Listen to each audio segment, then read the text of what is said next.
రిపోర్ట్లో. అది అనుకుంటున్నాం మేము. ఇప్పుడు మనతో పాటు చంద్రకాంత్ గారి ఫాదర్ మనతో ఉన్నారు, ఆయనతో మాట్లాడదాం. నమస్తే అండి. నమస్కారం అండి. అంటే చంద్రకాంత్ గారికి చిన్నప్పటి నుంచి కూడా ఇండస్ట్రీకి వెళ్ళాలన్న ఆలోచన ఉందంటారా, లేకపోతే మధ్యలో నుంచి వచ్చింది? చంద్రకాంత్ ఇండస్ట్రీలో ఆలోచన లేదు, మధ్యలో వచ్చింది. ముందుగా క్లాస్ స్కూల్లో పీటీ సార్గా చేశాడు. దాని తర్వాత ఆ పీటీ సార్ చేస్తూ చేస్తూ ఇక్కడ వీళ్ళ లెవెల్లో పడాడు. దాని తర్వాత ఏంటంటే ఫిల్మ్ ఇండస్ట్రీ పరిచయం కావడం శిల్పనే కారణము. వాళ్ళనే ఇండస్ట్రీలో జాయిన్ అయ్యాడు. అంటే ఏ విధంగా అంటారండి, శిల్ప ఏ విధంగా కారణం అంటారు ఇండస్ట్రీలో జాయిన్ అవ్వడానికి? ఇండస్ట్రీ జాయిన్ అంటే వాళ్ళ ఫ్రెండ్ సర్కిల్లో ఉన్నారు కాబట్టి ఈమె ఇంతకుముందు జాబ్ చేసేది. ఇప్పుడు పెళ్ళి అయిన తర్వాత ప్రెగ్నెంట్ అయిన తర్వాత పిల్లలు వచ్చిన తర్వాత జాబ్ మానేసింది. అంటే ఫస్ట్ త్రినేని కాకుండా 2-3 సీరియల్స్ కూడా చేశారు.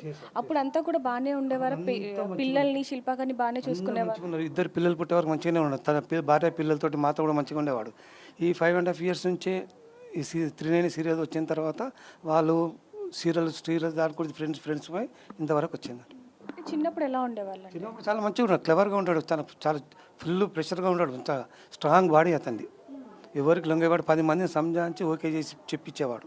అంటే అలాంటి వ్యక్తి ఈరోజు ఇలాంటి పరిస్థితికి రావడానికి గల కారణం ఏంటి? పవిత్రం జయరాం.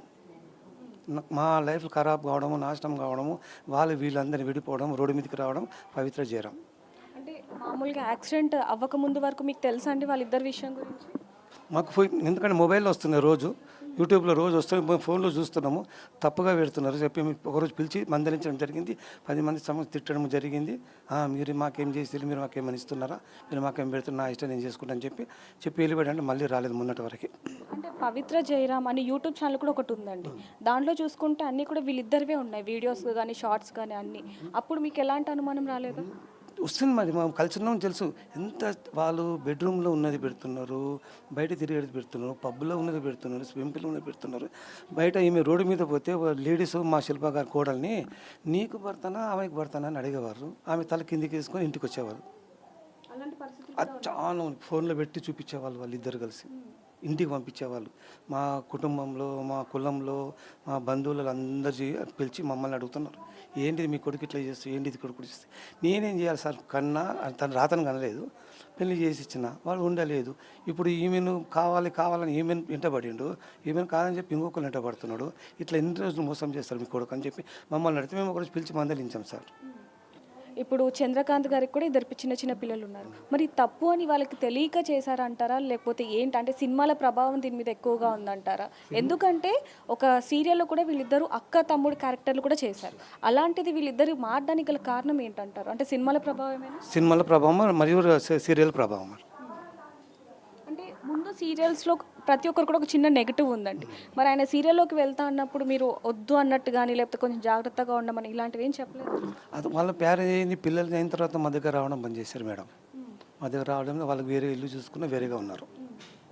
అంటే ఇప్పుడు పవిత్ర గారి మోజులో పడ్డ తర్వాత పిల్లల్ని సరిగ్గా చూసుకున్నారు కానీ శిల్ప గారిని బాగా ఇబ్బంది పెట్టారని చెప్పారు. మీ దగ్గరికి ఎప్పుడు అది దృష్టికి తీసుకురాలేదు? ఆమె వచ్చి మాకు 2 గంటల రాత్రి 3 గంటల రాత్రి వచ్చి తాగేసి కొట్టేవాడు. మాకు అక్కడి నుంచి పరిగెత్తుకుని మాకు ఏ నైట్ అంటే నైట్ చెప్పేది, మా అమ్మాయి అత్తయ్య ఇట్లా చేస్తున్నాడు, ఇట్లా కొడుతున్నాడు, ఇట్లా చేస్తున్నాడు అనేసి.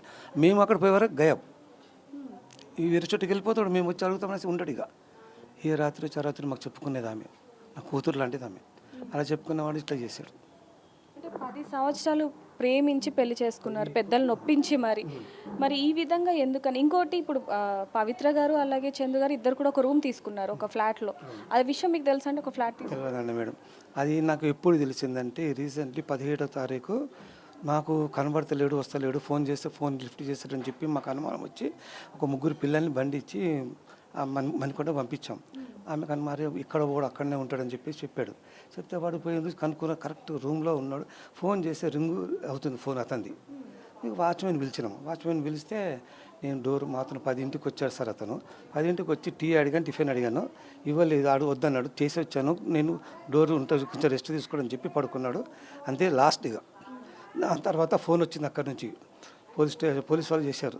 బాబు మీ చంద్రకాంత్ ఎవరంటే ఇట్లా సంగతి అని చెప్పడం జరిగింది. మీరు వస్తారని నేను దారిలో ఉన్నాను సార్, వస్తున్నాను చెప్పి జరిగింది. ఆ పోయిన 3 పిల్లలకు మీరు ఏమవుతారని అడిగారు.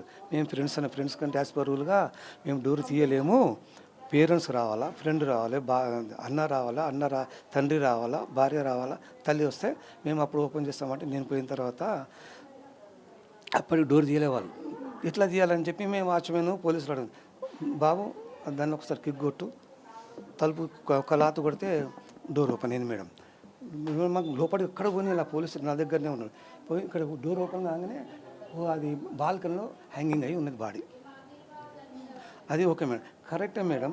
అతని కాళ్ళు ఇట్లా ఉన్నాయి, మీ చున్నీది ఫాల్ ఉంటుంది కదా, ఆ 2 కాళ్ళ కట్టి ఉన్నది. అది ఎట్లా జరిగిందని మేము అడుగుతాం, అందరూ చెప్తాం. అది ఆత్మహత్య కాదు హత్య అంటున్నారా? నేను అలాగే జరుగుతుంది, మా కాళ్ళకు అతను లాంగ్ పర్సన్, పెద్ద పర్సన్, బాడీ పర్సన్, అది ఎలా జరిగిందని మేము అడుగుతున్నాం.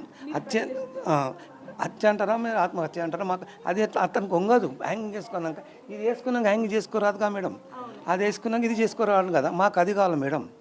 అయితే మిమ్మల్ని మేము పోదామంటే పోలీసు వాళ్ళు ఇక్కడ నుంచి టైం అయింది సార్, నేను ఫోటో తీసుకుని చేసుకున్నాను సార్. మాకు కొంచెం అనుమానం వచ్చిందంటే వెనుక సైడ్ నుంచి ఎవరైనా వచ్చి చేశారా అనేసి మాకు అనుమానం ఇప్పటికి కూడా. పోలీసులు ఏమంటున్నారండి దీని గురించి? ఇప్పుడు టైం అయింది, రేపు మేము ఫోటోలు తీసుకున్నాము, బాడీ దించినాం కదా అని చెప్పడం జరిగింది. నన్ను ఒక్కరిని తీసుకొని బయటకు వచ్చారు వాళ్ళు.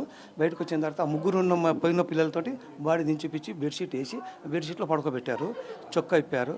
ఎక్కడ నా దెబ్బలు ఉన్నాయా ఏదైనా చూసి చెప్పారు. ఏం దెబ్బలు చూడు డాడీ, నువ్వు కూడా ఈ కొడుకుని చూసుకున్నాను అని చెప్పి నాకు పోలీసులు నాకు చెప్పారు. సరే చూసి ఎక్కడ మరకలు లేవు, ఏమి, ఒక చైన్ ఉన్నది, 3 ఉంగరాలు ఉన్నది, ఒకటి బ్రెస్లెట్ కాదు, ఇంకోటి మేడం మెయిన్ అంటే మందు పెట్టారు మేడం. మా దిక్కు కాకుండా, మా దిక్కు చేయకుండా, మరి ఇక్కడ దిక్కు రాకుండా చేశారు మేడం. మాకు అనుమానం వచ్చింది. ఒకరోజు చెప్పాము, ఒకరోజు చెప్పిన రారా ఇట్లా సంగతి అంటే చేస్తారంటే, నాకేం లేదు, నేను మంచిగానే ఉన్నా, మంచిగానే తిరుగుతున్నా, మంచిగానే తింటున్నా చెప్పాను. లోపల ఉన్నది అది ఎట్లా మెల్టింగ్ అవుతుంది, అట్లా అక్కడే సెటిల్ అయిపోయాడు. అంటే ఆయన ఈరోజు చనిపోవడానికి కారణం కూడా అదే అంటారా? అది పవిత్ర కారణం. మేము అది తీపిచ్చినట్టుగా మా దిక్కు అయిపోతుండే, తీయని కూడా అక్కడే ఉండిపోయాడు. అంటే ఇప్పుడు యాక్సిడెంట్ అవ్వక ముందే రోజున మీతో మాట్లాడారా? ఎప్పుడు మీతో చివరికి ఎప్పుడు మాట్లాడారా? 17వ తారీఖు రోజు మేడం. అరే ఏమన్నాడంటే, డాడీ మీరు పిల్లల్ని చూసుకోరు, కొంచెం డబ్బులు ఇస్తున్నా, నా దగ్గర కష్టపడింది కొంచెం ఇస్తున్నా, పిల్లల్ని బతికించుకో, బిడ్డలాంటి కోడని చూసుకో, నేను 2 రోజులు నేను వెళ్ళిపోతున్నా, పవిత్ర జీవనం రమ్మంటుందని చెప్పి 10 మంది సమక్షంలో చెప్పాడు. చెప్తే మేము తిట్టినాం, బాగా తిట్టినాం. నేను తిట్టిన 10 మంది పెద్దవాళ్ళు ఉండే ఆ సమక్షంలో వాళ్ళు కూడా తిట్టారు.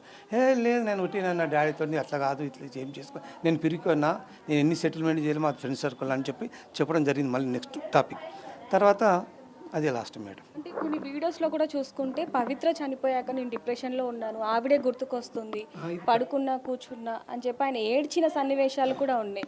మరి అది చూసినప్పుడు కూడా మీకు అర్థం అవ్వలేదండి ఆయన చెప్పింది నిజమే, జాగ్రత్తగా చూసుకోవాలి అని చెప్పిన సరే అతను చెప్పాడు. ఉండడు మేడం మా దగ్గర, అతను మా దగ్గర అసలు ఉండడు, 2 నిమిషాలు ఉండడు.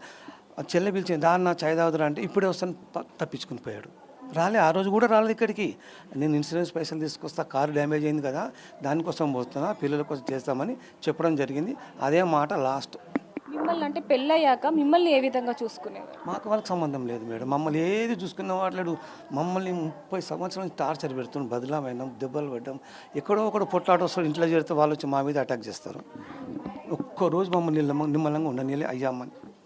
దీనివల్ల చాలా కష్టం. ఇప్పుడు జారణం ఇది పవిత్ర కారణం. అంటే సీరియల్లో ప్రతి ఒక్కరు కూడా ఆయన నటించే దాన్ని చూసి, నటనని చూసి ప్రతి ఒక్కరు కూడా ఆయన ఇష్టపడుతూ ఉంటారు, మంచి వ్యక్తి అని చెప్పి.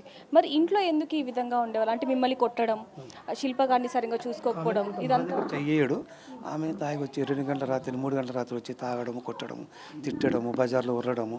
ఆ నాట్లో ఆమె వచ్చి మాకు చెప్పుకునేది, మేము వెళ్ళేసరికి అతను పారిపోతాడు. మరి మీ దగ్గర ఉంచుకోవచ్చు కదండి అలాంటప్పుడు శిల్ప గారిని? మాది చిన్న రూమ్ మేడం, ఇంటి కాలం బాగలేదు మేడం. కాలం బాగలేదు, మేము ఒక అద్దెకు తీసుకొని అద్దెలో అక్కడ ఉంటున్నారు. ప్రతి మంత్ 30,000 ఫోన్పే చేస్తున్నారు వాళ్ళ ఖర్చులకి, తిండికి, బట్టకి, రెంట్కి. ప్రతి నెల 30,000 ఇస్తున్నాడు. మీకేమన్నా ఇచ్చేవాళ్ళ డబ్బులు? మాకేం లేదు మేడం. మీరేం పని చేసుకుంటారు? మేము ఐరన్ బాస్ట్ చేస్తాం పని. అంటే ఇండస్ట్రీలో కనుక జాయిన్ అయితే చాలా డబ్బులు వస్తూ ఉంటాయి అని చెప్తూ ఉంటారు. మరి ఏ రోజు కూడా మీకు ఇవ్వడం కానివ్వండి అలాంటివి ఏం జరగలేదంటారు? ఇవ్వడం లేదు. ఒక రోజు డబ్బు లేదు, ఏ రోజు ఒక చొక్కా కానీ ప్యాంట్ కానీ కొనిచ్చడం లేదు. అమ్మకు లేదు, నాన్నకు లేదు. మరి ఇప్పుడు మీరు ఇందాక అన్నారు ఆయనది ఆత్మహత్య కాదు హత్య అంటున్నారు. మరి చెప్తున్నాను మేడం, కాళ్ళకి బట్ట ఉంది కదా, అది ఎలా వచ్చింది దానికి కాళ్ళకి, నాకు అది కావాలి. ఇప్పుడు మీరు కోరుకుంటుందల్లా అదే అంటారు. నేను అది కాళ్ళకి ఎట్లా వచ్చింది, అతనంత హైట్ పర్సనల్ మనిషి. ఇక్కడ వేసుకున్నాక అక్కడ వెళ్ళిపోతుంది కాళ్ళకి. ఇలా ఉన్నాయి కాళ్ళు, నేను చూసా వైట్ చున్నీలాగా కట్టేస్తుంది. మరి మీరు అక్కడ చుట్టుపక్కల కనుక్కున్నారండి ఏమన్నా, ఎవరైనా వచ్చారా? లేకపోతే నైట్ అయింది మేడం, 10 అవుతుంది. ఇదంతా చేసే వరకు 10 అయింది. అక్కడే 10 అయిన తర్వాత పోలీస్ అని ఆయన అన్నాడు, నాయనా నువ్వు బయటకు వచ్చేసాయి, నీకు ఫోటో తీసినాం అన్నీ చూసినాం కదా, చూసారు కదా మీరు కూడా అని చెప్పడం జరిగింది. నన్ను బయటికి తీసుకొచ్చి పక్కనే కూర్చోబెట్టారు, రూమ్ పక్కన కూర్చోబెట్టి వాళ్ళ ముగ్గురిని పిల్లల్ని పిలిచి బాడీ దించిపించారు. వేరే వాళ్ళు ఎవరు రాలేదు. మా ముగ్గురు పిల్లలు దించి బెడ్షీట్లో కట్టి ముగ్గురు పిల్లలే కిందికి అంబులెన్స్లో పెట్టారు. అంటే ఇప్పుడు మీరు అనేది ఏంటంటే చందుది ఆత్మహత్య కాదు హత్య అంటున్నారు. మరి దీని గురించి పోలీసులు ఏం చెప్తున్నారండి? ఈ 2-3 రోజుల్లో మీరు ఏమైనా పోలీసులను కలిసారు? లేదండి.